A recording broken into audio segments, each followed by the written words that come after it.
Santiago capítulo 1, 5, 8.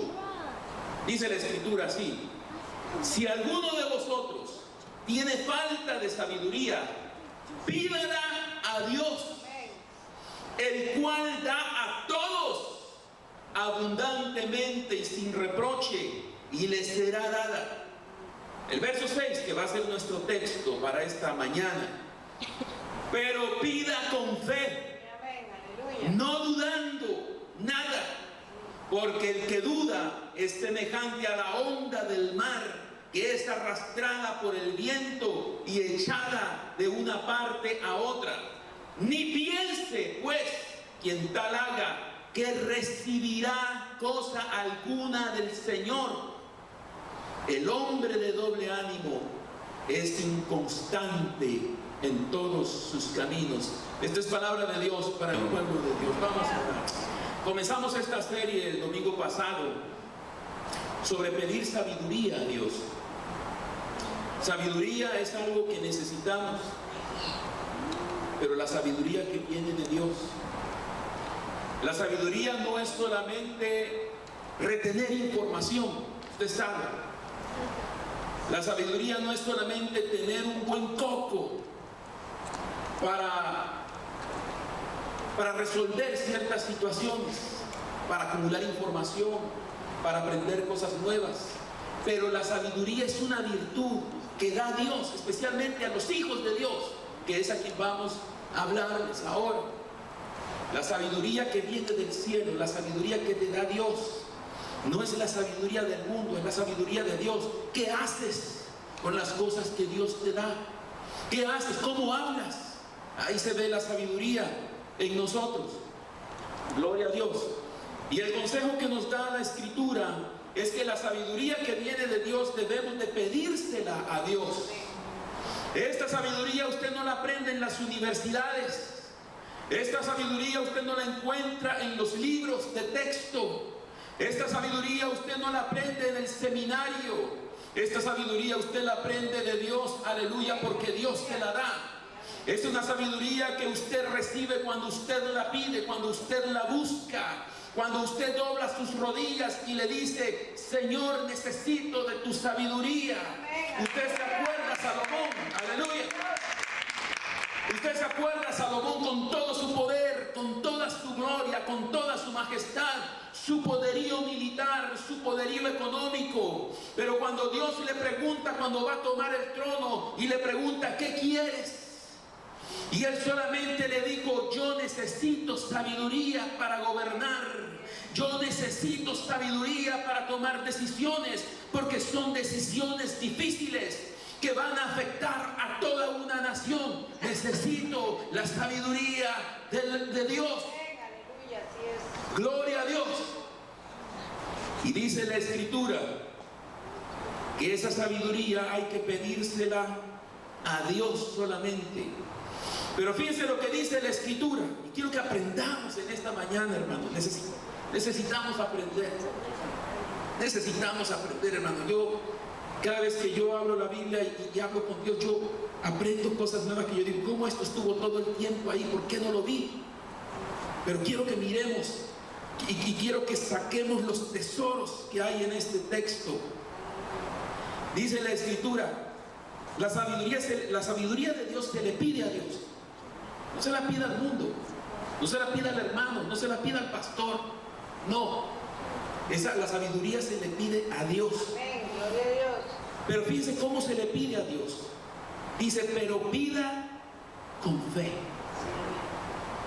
Pero pida con fe. La sabiduría que nosotros le vamos a pedir a Dios, debemos de pedírsela con fe. Sabes que muchas veces nosotros entendemos muy poco la fe. Nosotros muchas veces no sabemos expresar por nosotros mismos la fe. Cuando nos preguntan cuál es tu fe, cuando nos preguntan qué fe tienes, sabes que muchas veces hablamos de religión. Sabes que cuando alguien nos pregunta sobre nuestra fe, muchas veces nosotros solamente decimos: es hablar positivo, son confesiones positivas, son declaraciones positivas. O declaramos o decimos que la fe es algo que aprendimos en algún libro de texto. Pensamos que la fe se aprende en los seminarios bíblicos, en los institutos bíblicos, y no es así. La fe es una experiencia personal, hermano. La fe es una experiencia personal. La fe es tener una relación íntima con Dios. Aleluya. Te voy a dar un ejemplo para que podamos entender la fe. La fe a Dios. Y lo voy a llevar a su niñez. ¿Se acuerda cuando usted era niño? Cuando usted era pequeño y que usted no podía valerse por usted mismo. ¿Qué hacía usted cuando usted tenía hambre? Usted solamente le decía a su papá o a su mamá: tengo hambre. ¿Y qué hacía su mamá o su papá? Sabrá de Dios, de dónde Dios sacaba, pero le llevaba comida. Aleluya. Esa es la fe. Es una relación. Aleluya. ¿Qué hacía usted cuando usted estaba enfermo? Usted estaba en cama, estaba niño, estaba indefenso. Usted no sabía lo que iba a pasar, pero usted sabía algo: que su mamá estaba sentada en la cama con usted hasta que usted se levantara. Eso es fe, eso es una relación. Aleluya. Cuando nosotros pedimos a Dios, le pedimos a alguien que conocemos, le estamos pidiendo a alguien con quien tenemos una relación. Aleluya. Cuando usted le pide a Dios, usted le está pidiendo a su Padre Celestial, ese Padre Celestial que le cuida cuando usted está enfermo, ese Padre Celestial que le da el alimento. Aleluya. Así como un padre, como una madre que haría cualquier cosa por su hijo, Dios hace lo mismo. La fe es una relación. La fe es una relación. Cuando usted le pide algo a Dios y lo pide con fe, usted le está pidiendo a alguien con quien usted tiene una relación. Te voy a decir algo: nadie te va a dar nada si no te conoce. Tú no le puedes pedir algo a un desconocido, porque esa persona lo más seguro es que no te va a dar nada. Y viceversa también. Si viene un desconocido y te pide algo, estoy seguro que no se lo vas a dar. Le vas a dar quizás de forma parcial. Pero ¿sabes por qué? Porque no hay una relación. No hay una relación. La fe verdadera es aquella que empieza con una relación. Si usted no tiene una relación con Dios por medio de nuestro Señor Jesucristo, simplemente usted no tiene fe. Usted no tiene fe. La fe no es un misterio. La fe es sencilla, y el mejor ejemplo es aquel niño que confía a ciegas en sus padres. Sabe que lo van a alimentar. No importa si son pobres, pero él sabe que si tiene hambre le van a dar de comer. Sabe que sus padres van a estar ahí cuando él esté enfermo. Él lo sabe. Es igual con nosotros. Nosotros sabemos que si algo nos falta, tenemos ese Padre Celestial que vela por nosotros, que está con nosotros, que no nos deja. Aleluya. Eso es una fe verdadera. Gloria a Dios. Santo. El primer paso de fe no es solamente conocer a Dios. ¿Sabe que muchas veces nosotros caemos en ese error? Y decimos una expresión religiosa, diría yo.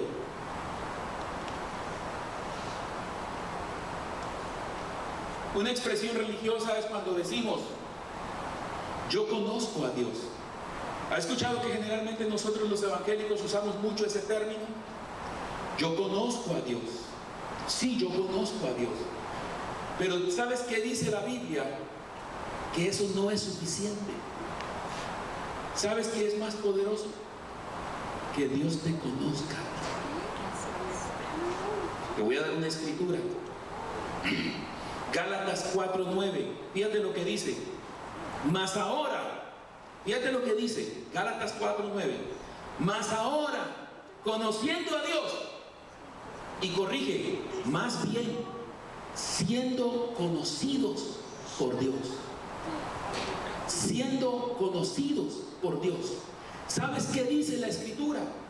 Que en este tiempo habrá muchas personas que mencionan el nombre de Dios, que hablan de Dios, que en este tiempo habrá muchos profetas que hablan en nombre de Dios, que en este tiempo habrá muchos hombres y mujeres que expulsarán demonios.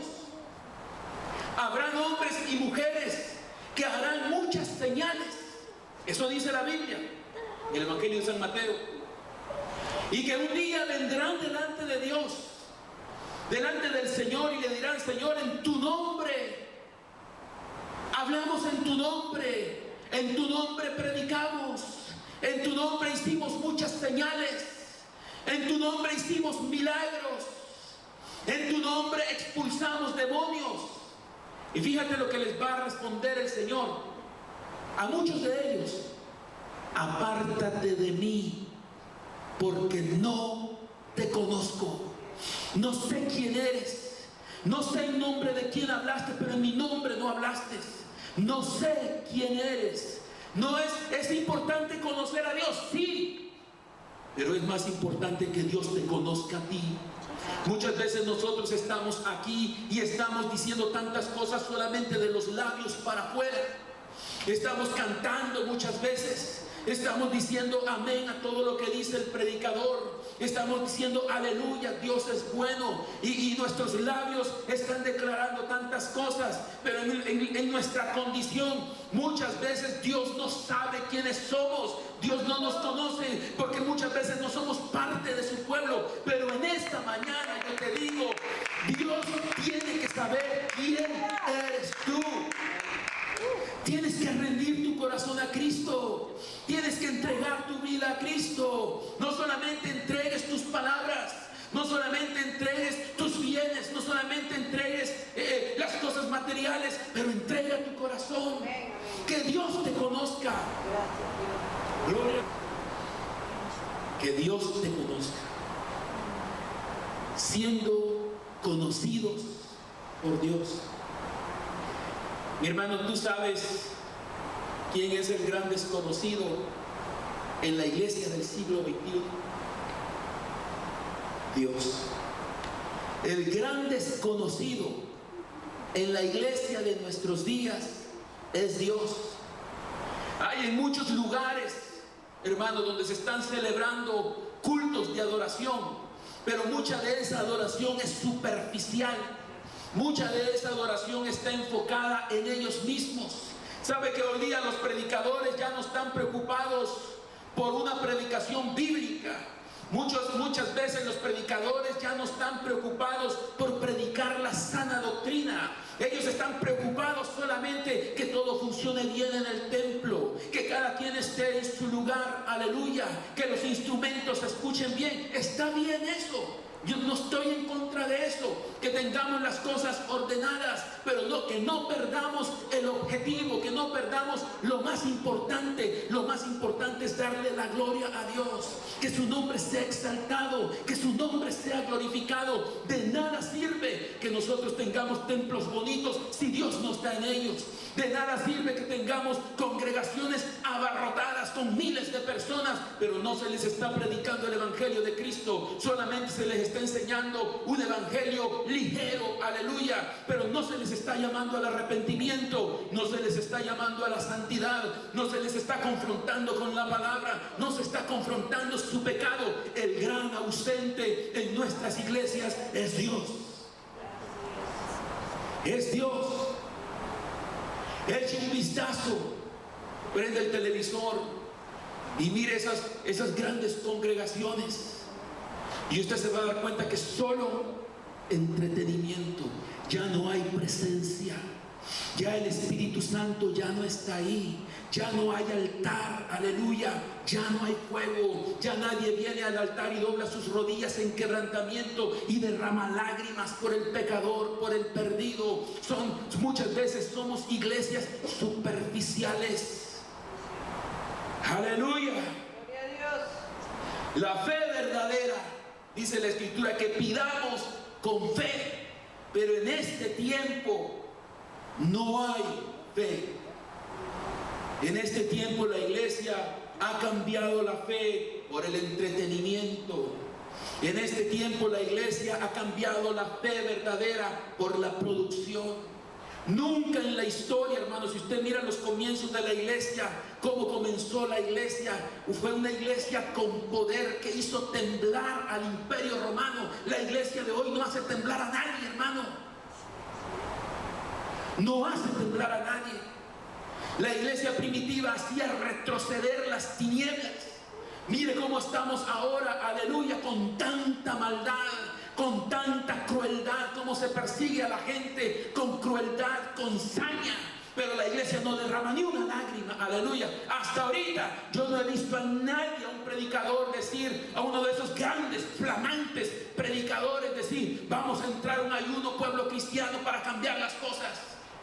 Vamos a hacer una vigilia, pueblo cristiano, para orar por el pueblo migrante que está siendo perseguido, que está siendo arrasado con crueldad, con saña. Vamos a clamar a Dios, que Dios intervenga, aleluya. Están preocupados de sus propias cosas. Están preocupados de sus propios negocios. Están preocupados que las finanzas en la iglesia vayan bien. Están preocupados de cuidar sus templos, de tenerlos bonitos, de tenerlos pintados. Aleluya. Pero nos estamos olvidando del poder que hay en el evangelio, del poder que hay en la palabra. Aleluya. Gloria a Dios. La iglesia ha perdido la fe. La iglesia ya no tiene poder. Tenemos otras cosas, pero no tenemos fe. No tenemos fe. El gran desconocido, el gran ausente en nuestras iglesias es Dios. Oremos por un avivamiento, hermano. Necesitamos un avivamiento. Oremos por un avivamiento. Hoy la iglesia cristiana, hoy la vida cristiana no es una vida de fe. Se ha convertido en una vida de rivalidades entre ministerios. Se adora más a los templos. Los pastores hoy día son grandes celebridades. Son grandes celebridades, hermano. Son famosos. Hay muchos pastores, muchos ministros que son galardonados por el mundo, que son premiados, que reciben premios por el mundo. ¿Sabes qué dice la Escritura? La Escritura dice, de cierto os digo, ya tienen su recompensa. El aplauso de la gente, el aplauso del mundo. Conocer a Dios. Usted sabe qué es conocer a Dios. No es solamente aprender textos de memoria. Eso es lo que piensa la gente. Yo conozco a Dios porque me sé más la Biblia. No. Eso es fe. Es una prueba de resistencia. Es una prueba de mantenerse. ¿Y por qué Dios no me contesta? Pues sigue orando hasta que Dios conteste. Aleluya. Aquellos grandes hombres de Dios enfrentaron oposición. Daniel, usted se acuerda, cuando él enfrentó la oposición de sus enemigos, que se le prohibió orar. Si Daniel hubiera sido evangélico como nosotros, somos obedientes. ¿Se acuerdan del COVID? Lo que dijeron, cierren los templos, iban todos a cerrar. Vacaciones, dijeron muchos, vacaciones, ya no hay que ir a la iglesia, vacaciones. Pero cuando a Daniel se le prohibió orar, dice la Escritura que él siguió orando. Y dice que abrió sus ventanas. Estaba prohibido orar. Y él abrió sus ventanas y de forma intencional él empezó a orar. Él empezó a clamar. Él empezó a resistir. Él empezó a perseverar en su fe. Empezó a perseverar en la oración. Nunca bajó la guardia hasta que terminó en el foso de los leones. Hay muchos que quieren tener experiencias sobrenaturales. Yo he escuchado muchos hermanos que quieren tener experiencias sobrenaturales, quieren ver ángeles, quieren ver luces, quieren escuchar voces, quieren que el cielo se abra. Pero cuando tú ves la vida de estos hombres, dice la Escritura que cuando Daniel resistió, cuando él perseveró en la oración, fue lanzado en el foso de los leones. Dice que ahí llegaron los ángeles. Ahí fue cuando llegó el ángel y dice que cerró la boca de los leones. La gente quiere ver milagros, la gente quiere ver señales, pero no quieren el foso de leones. Quieren la comodidad, quieren la tranquilidad, no quiere que se les incomode, aleluya. Pero Dios te dice en esta mañana, tú quieres experimentar mi presencia, tienes que estar listo para perseverar, tienes que estar listo para resistir, aleluya. Gloria a Dios. Aquellos 3 jóvenes, ¿se acuerdan? Amigos de Daniel. Se les puso a prueba, fue una prueba de fe. Y ellos tenían que adorar una imagen. Y ellos dijeron, no lo vamos a hacer, no lo vamos a hacer. Y dice que empezaron a resistir. Y dice, ¿sabe cuál fue la condena para aquellos que no doblaron sus rodillas delante de aquella imagen? Fueron lanzados en un horno de fuego. Resistieron. Pero dice que ahí en ese horno de fuego, ahí vieron a uno como el Hijo de Dios.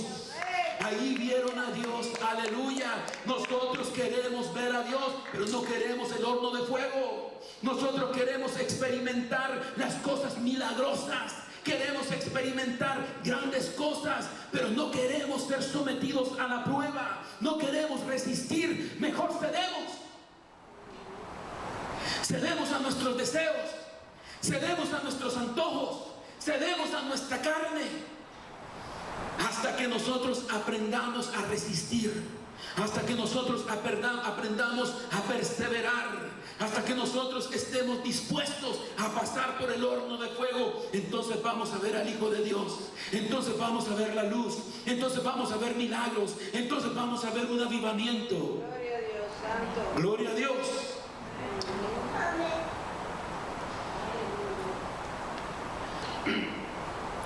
La iglesia no está acostumbrada a eso, hermano. La iglesia, acuérdese cuando en el COVID, todos obedientes, todos dijeron, no va a haber cultos, no va a haber adoración, todos obedientes. ¿Tú crees que Daniel, hermano, no le llegamos ni a la suela del zapato? Daniel dijo, no, yo voy a seguir orando igual. Aquellos jóvenes dijeron, no vamos a doblar nuestras rodillas solamente ante Dios.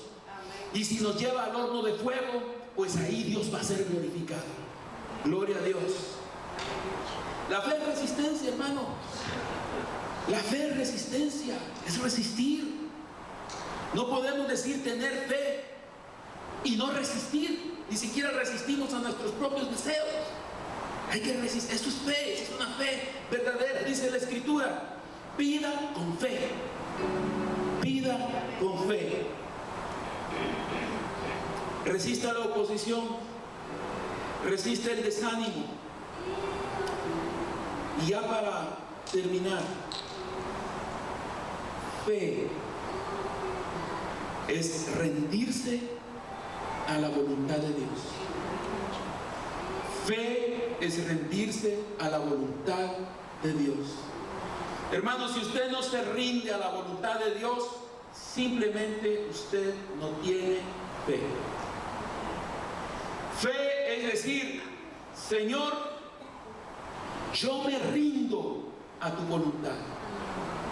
Esto es lo que tú quieres para mí, yo me rindo. ¿Sabes que nosotros resistimos a Dios?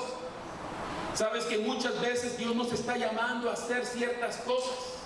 ¿Sabes que muchas veces Dios nos está llamando a dejar ciertas cosas?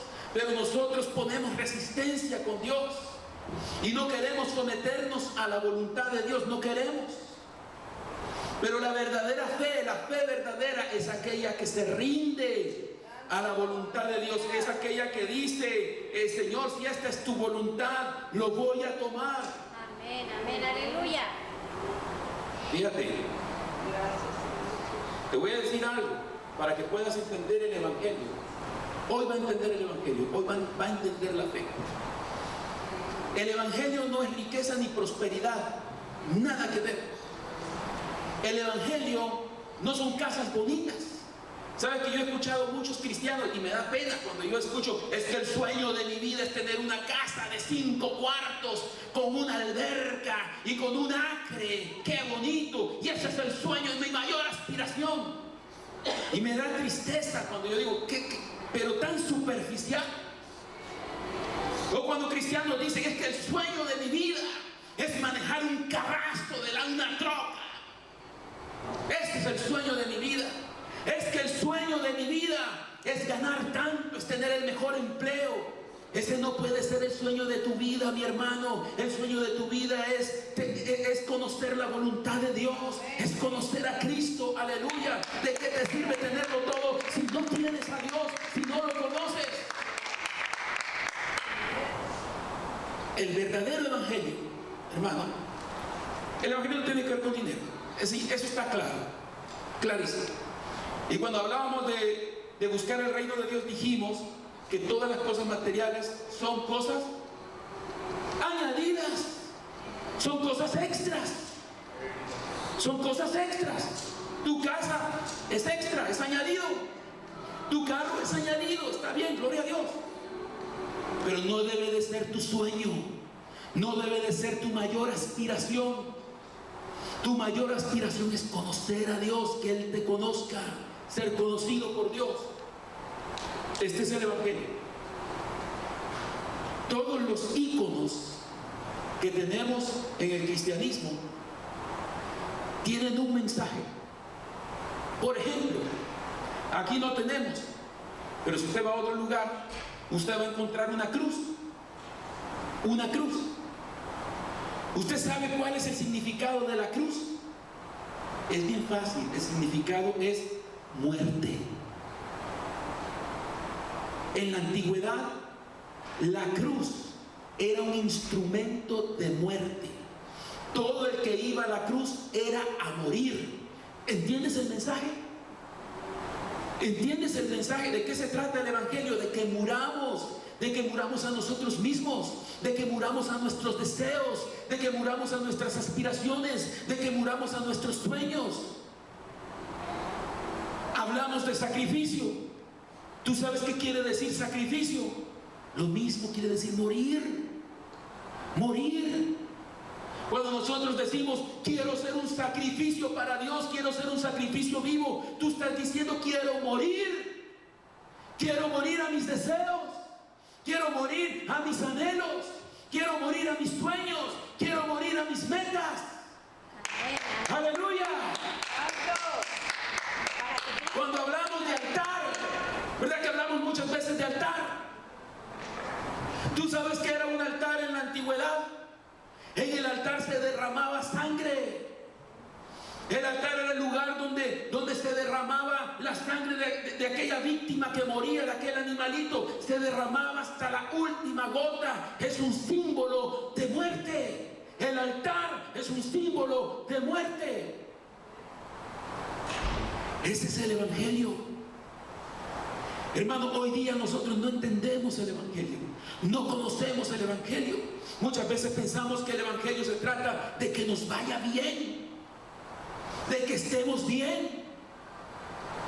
Pero la enseñanza del evangelio y todo su mensaje, todos esos íconos son de muerte. La cruz, un símbolo de muerte. El altar era un lugar donde aquella víctima derramaba su sangre. El sacrificio es una entrega donde vas a morir. Cuando hablamos del fuego y hablamos del fuego, usamos mucho ese lenguaje. Queremos fuego, que venga el fuego del Espíritu, pero no sabemos lo que decimos. El fuego consume todo.